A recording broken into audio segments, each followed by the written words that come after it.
Iran युद्ध जैसे जैसे लंबा खिंच रहा है, अमेरिका और इजराइल के बीच दरार पैदा होती दिख रही है। ऐसी खबरें हैं कि अमेरिका के उपराष्ट्रपति ने जेडी वैंस ने इजराइल के प्रधानमंत्री बेंजामिन नेतन्याहू को फोन पर फटकार लगाई। उन्होंने नेतन्याहू से कहा कि उन्होंने ईरान को कम आंका और ट्रंप को ईरान से युद्ध की गलत तस्वीर दिखाई।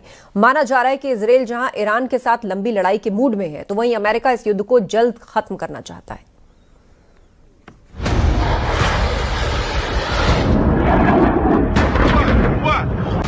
ईरान पर प्रहार या इंतजार।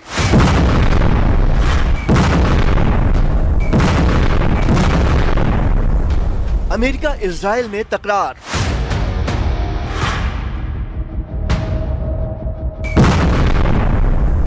महायुद्ध पर अमेरिका इजराइल रिश्तों में दरार।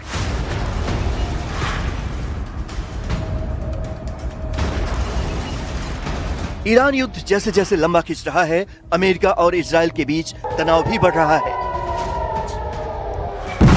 सवाल उठाए जा रहे हैं कि क्या युद्ध की रणनीति को लेकर अमेरिका और इजराइल के बीच मतभेद पैदा हो गए हैं। खबरों के मुताबिक अमेरिकी उपराष्ट्रपति जेडी वैंस और इजराइल के प्रधानमंत्री बेंजामिन नेतन्याहू के बीच तीखी बातचीत हुई।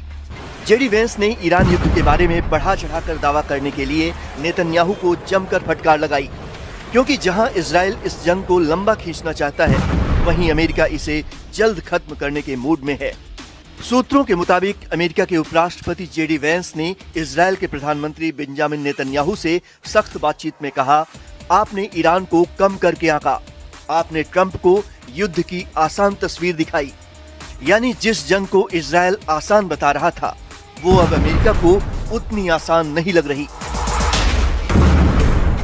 एक तरफ इजराइल ईरान पर लगातार और बड़े हमले चाहता है, दूसरी तरफ अमेरिका इस जंग को सीमित रखना चाहता है और जल्दी खत्म करने की बात कह रहा है।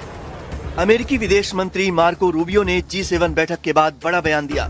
उन्होंने कहा, हमारा मिशन साफ है, ईरान को कभी परमाणु हथियार नहीं मिलने देंगे। ऑपरेशन महीनों नहीं, हफ्तों में खत्म हो सकता है। रूबियो ने चेतावनी भी दी, ईरान हॉर्मुज स्ट्रेट पर टोल सिस्टम लागू कर सकता है और अगर ऐसा हुआ तो दुनिया के सबसे बड़े तेल रूट पर इस खतरे का असर पूरी दुनिया की अर्थव्यवस्था पर पड़ेगा। रूबियो ने नाटो देशों पर यह कहकर हमला बोला कि जब भी उन्हें जरूरत पड़ी तो अमेरिका ने उनकी मदद की, लेकिन जब अमेरिका को मदद की जरूरत पड़ी तो नाटो से पॉजिटिव रिस्पांस नहीं मिला।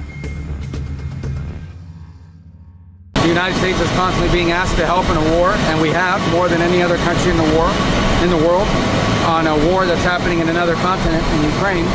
But when the U.S. had a need, he didn't get proper positive responses. So right now he's just making the observation that, I think there was a couple of the leaders in Europe who said that this was not Europe's war.